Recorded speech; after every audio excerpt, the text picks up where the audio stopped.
আচ্ছা, তোমাদের কি মনে আছে কয়েকদিন আগে ইন্ডিয়ার এক সাংবাদিক এইটা বলে চিল্লাইতেছিল যে বাংলাদেশ আর থাকবে না, বাংলাদেশের মানুষ না খেয়ে মরবে।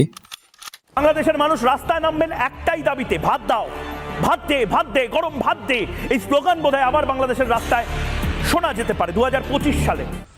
আশা করি মদনাকে সবাই চিনেছেন। মদনা যতই মদনামি করুক না কেন, মদনার কথা দেরিতে হলেও ফলেছে। 2025 সালে এসে দেখা যায় বাংলাদেশের কিছু মানুষ এমনভাবে চলতেছে যেন মনে হচ্ছে তারা কত বছর থেকে না খেয়ে আছে।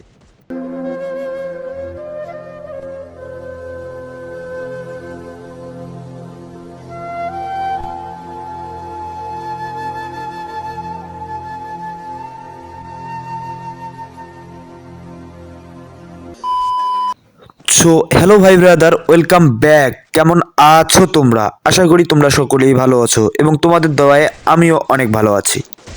আজকের ভিডিওর টপিকটি জানতে গেলে আমাদেরকে আরও 50 বছর পিছনে যেতে হবে। আমরা জানি 1971 সালে মহান মুক্তিযুদ্ধের মাধ্যমে আমরা স্বাধীনতা লাভ করি। স্বাধীনতার ঠিক 4 বছর পরে বাংলাদেশে একটি ভয়ানক দুর্ভিক্ষ হয়েছিল 1974 সালে। উইকিপিডিয়ার তথ্য অনুসারে সেই দুর্ভিক্ষে 1 থেকে 15 লক্ষ মানুষ মারা যায়।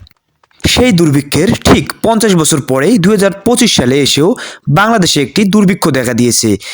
এই দুর্ভিক্ষটি হয়েছে কিছু আবালচোদা বাঙালিদের, যাদের ব্রেন মাথার পরিবর্তে পাচায়। আপনারা সকলেই অবগত আছেন বর্তমান সময়ে সবথেকে বেশি দুর্ভিক্ষে আছে প্যালেস্তাইনের মানুষ, কিন্তু না, প্যালেস্তাইনের থেকেও বাংলাদেশের মানুষ সবথেকে বেশি অভাবী ও দুর্ভিক্ষে রয়েছে। এই মুহূর্তে ফিলিস্তিনের গাজার মানুষদের চেয়েও বেশি ক্ষুধার্ত ঢাকার মানুষ। তা না হলে ভাত খাওয়ার জন্য মানুষ এমন উগ্র হয় কিভাবে? ভিডিওটি দেখে যে কারো মনে হতেই পারে এটা কোনো যুদ্ধ বিধ্বস্ত দেশের ভিডিও, যেখানে খাবারের অভাবে মানুষ দিনের পর দিন না খেয়েছিল আর চোখের সামনে খাবার দেখতেই তাতে হামলে পড়েছে। কিন্তু এমনটা যারা ভাবছেন তাদের জানিয়ে রাখি, এটা কোনো যুদ্ধ বিধ্বস্ত দেশের ভিডিও নয়, বরং এটা ঢাকার ফুটপাতে গড়ে ওঠা একটি খাবার হোটেলের চিত্র। এই মানুষগুলোকে দেখে আপনার মায়া হতে পারে, মনে হতে পারে কতদিন এরা খায়নি। মিজানের গরিবের এই বুফেতে এখন এমন সব গরিব প্রাণীর দেখা মিলছে যারা মানুষ হয়েও কোনোদিন ভাত খায়নি।